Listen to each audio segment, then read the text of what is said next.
Hello everyone, my name is Funnylizardman and welcome to my Friday videos. Okay, true, it's on a Saturday, but I wasn't alone yesterday, so yeah. Anyways, we're not going to be doing a Q&A today, but this is going to be for a project. We're going to be talking about the life cycle of a star,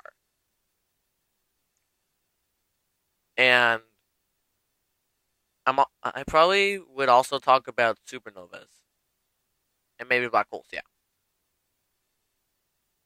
So let's get started. So, Stardust starts out as a bunch of a bunch of dust particles, and it forms into a nebula, cloud of gas and dust in space. And gas is also known as hydrogen. And the nebula are the birthplace of stars. There are different types. Like there's an Orion nebulae or an emission nebulae. It grows brightly because the gas in it is immersed by the stars that have already formed within it. In a reflection nebula, starlight reflects on the grains of dust in the nebula. It's very amazing. I don't know how. The nebula surrounding the Pleiades cluster is typical of a reflection nebula. And there's also a dark nebula. There we go. My headphones was stuck on the thing. There was a there was some sort of a folder cabinet thing there, and my headphone cord was stuck on it. Anyway, back. What was I saying? Yeah. There's also a dark nebula, dense clouds of molecular hydrogen, which partially or completely absorb the light from stars behind them. For example, the Horsehead Nebula in Orion.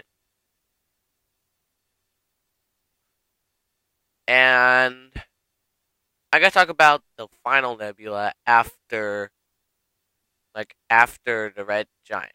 So, yeah.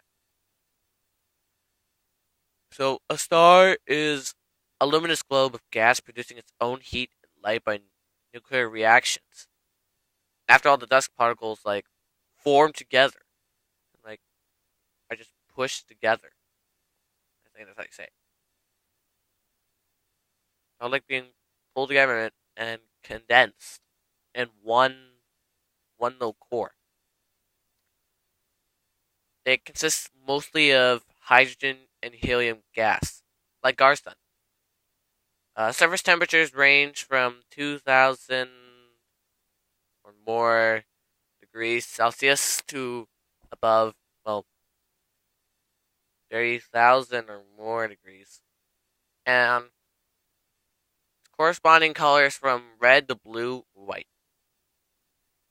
Now, red is probably some of the coolest stars, but I no one recommends going near them. And blue is probably the second hottest, and white is probably the final hottest. I mean, seriously. I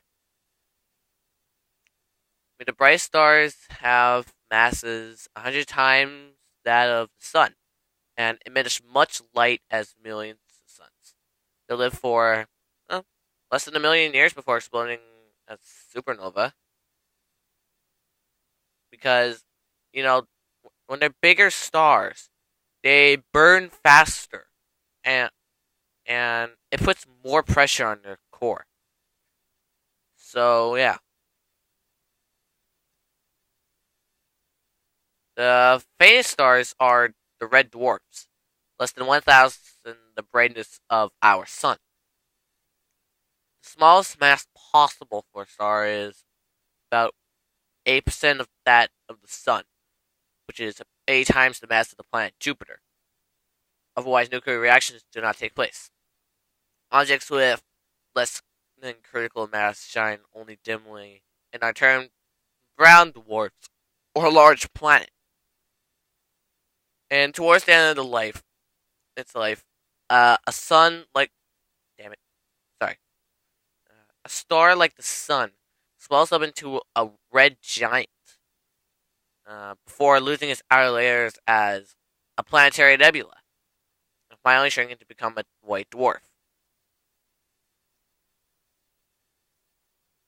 Okay, I think I just talked about that planetary nebula. Whatever. And red giants are formed during the later stages of the evolution of a star like the sun, as it runs out of hydrogen fuel at its center. Sorry. The red giants have diameters between 10 and 100 times that of the sun. They're very bright because they're so large. Although the surface temperature is lower than that of the sun, about 2,300 or more degrees. But very large red giants are formed when massive stars are about to die. So those are red supergiants. I wonder if there's a blue supergiant or a blue giant. Anyway, now these stars have diameters up to 1,000 times that of the sun, and have luminosities over 1,000,000 times greater than the sun. Wow, that research last night really did help.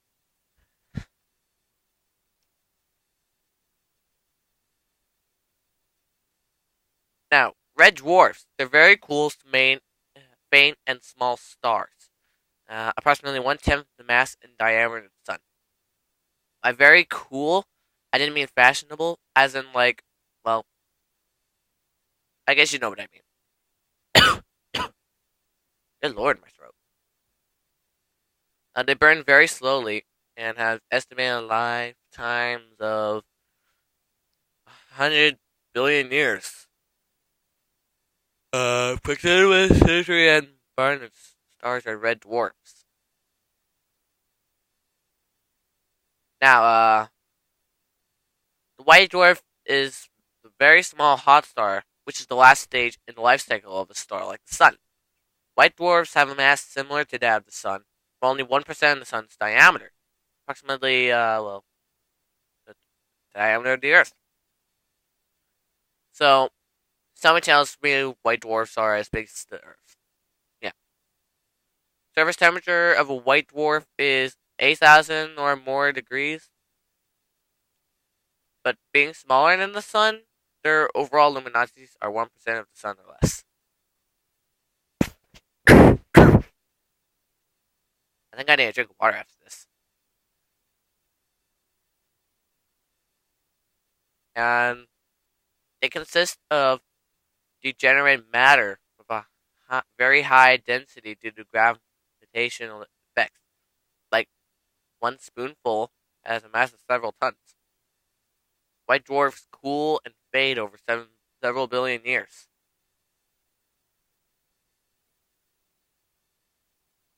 Alright, now let's get to the death part of a massive star. So, I'm going to talk about supernovas, which is the explosion and death of a star. Often results in the star. Damn, screensaver. Often results in the star obtaining the brightness of 100 million suns for a short time. There are two types. One of them occur in binary star systems, in which gas from one star falls onto a white dwarf, causing it to explode. Yep, I think that's true. I saw a video of it. Type 2. These types occur in stars 10 times or more as massive as the sun, which are much more common than type 1. And they suffer runaway internal nuclear reactions at the end of their lives, leading to an explosion. Hold on.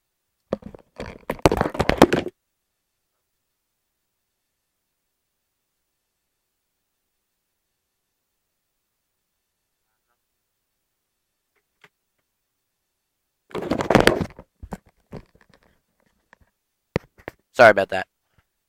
That was just. Am I still recording? Yeah, I'm still recording.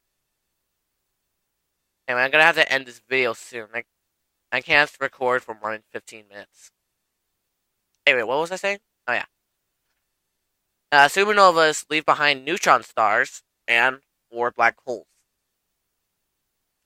And they were thought to be main sources of elements heavier than hydrogen and helium. So let's talk about neutron stars first.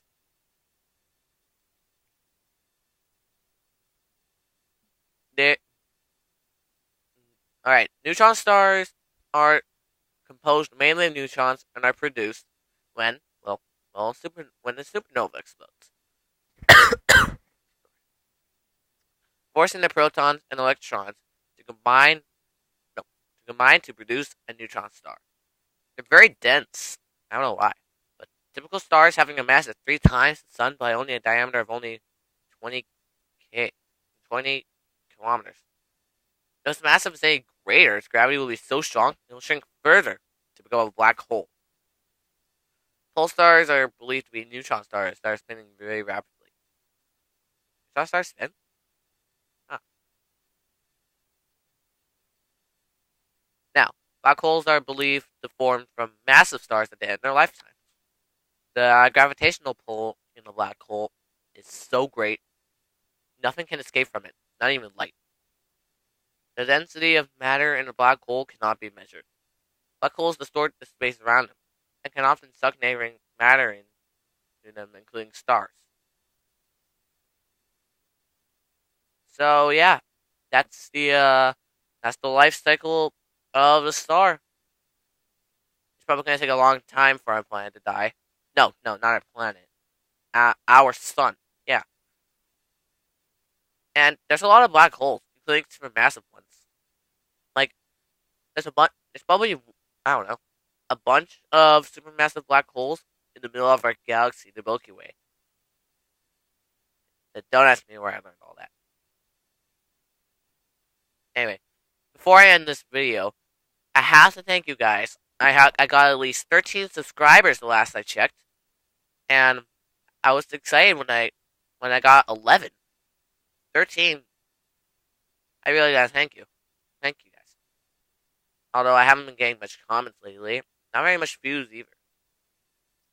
So, if you guys could do me a favor, could you leave like a shout out for for me so that I could get more subscribers and I wouldn't feel so lonely then. So yeah, I have to thank you guys. Alright, I'm gonna end this video here. Like and favorite if you enjoy, subscribe for more videos, leave a comment in the comment section below, and keep thinking about stars. Alright, see ya.